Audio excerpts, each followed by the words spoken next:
বাচ্চারা রাত্রিবেলায় মূলত তিনটা কারণে কাঁদে। একটা হচ্ছে ভয়ানক স্বপ্ন দেখে, 2 নম্বর বিষয় হচ্ছে অসুস্থতা, পেটে ব্যথা অথবা গ্যাস ট্যাস হয়েছে, এটা দুনিয়াবী বিষয়।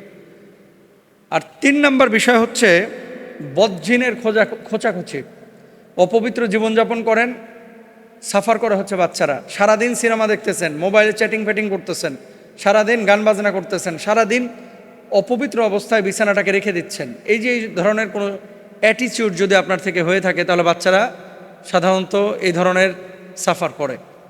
তাহলে কি করতে হবে?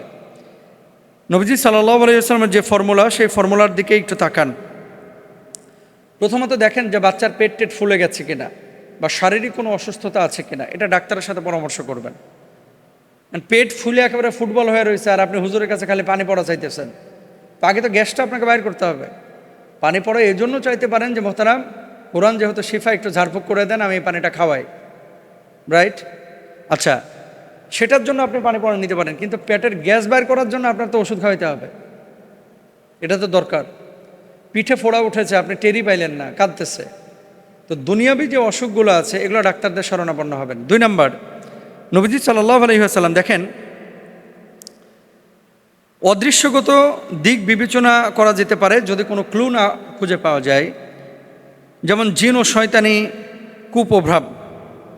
জাবির রাদিয়াল্লাহু তাআলা আনহু থেকে বর্ণিত, রাসূল আকরাম সাল্লাল্লাহু আলাইহি ওয়াসাল্লাম বলেন, যখন রাতের আধার নেমে আসবে, অথবা বলেছেন যখন সন্ধ্যা হয়ে যাবে, তখন তোমাদের শিশুদেরকে ঘরে আটকায় রাখো।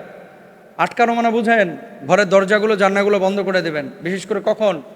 সূর্য যখন অস্তমিত হবে, ডুববে, ঘরের দরজা বন্ধ করে দেবেন, জানালাগুলো বন্ধ করে দেবেন, কারণ এই সময় জিনেরা, বদজিনেরা ছোটাছুটি করে। কি বলছেন? যখন সন্ধ্যা হয়ে যাবে তখন তোমরা তোমাদের শিশুদের আটকে রাখবে, কেননা এই সময় শয়তানেরা ছড়িয়ে পড়ে। আর যখন রাতের কিছু অংশ অতিবাহিত হয়ে যাবে তখন তাদের ছেড়ে দিতে পারো।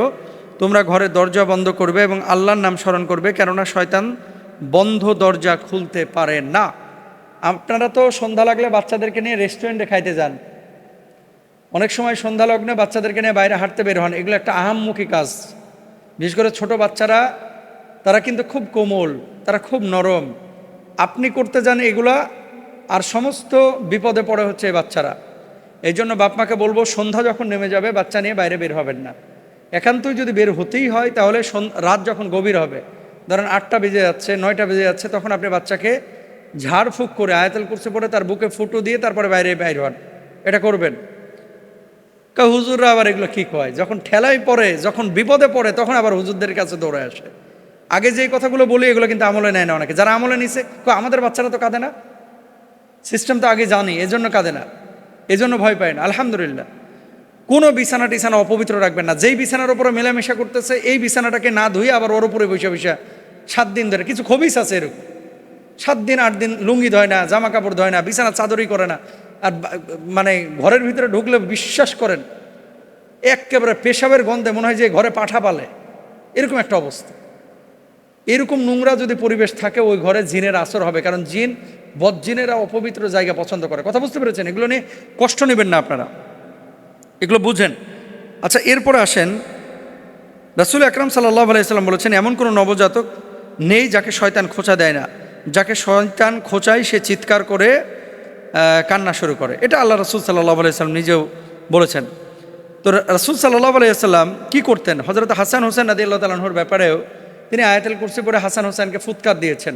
একটা দোয়া খুব বেশি নবীজি পড়তেন এবং হাসান হোসেনকে এই দোয়াটা পড়ে ফু দিতেন, আউযু বিকালিমাতিল্লাহি তাম্মাতি মিন কুল্লি শাইতানিন মুহাম্মাতিন ওয়া মিন কুল্লি আইনিন লাম্মাতিন। এই দোয়াটা আপনারা বেশি বেশি পড়ে, মানে নবীজি যেহেতু হাসান হোসেনকে ফুৎকার করেছে, আপনারা আপনাদের বাচ্চাদেরকে ফুৎকার করবেন, ইনশাআল্লাহ দেখবেন কেটে গেছে।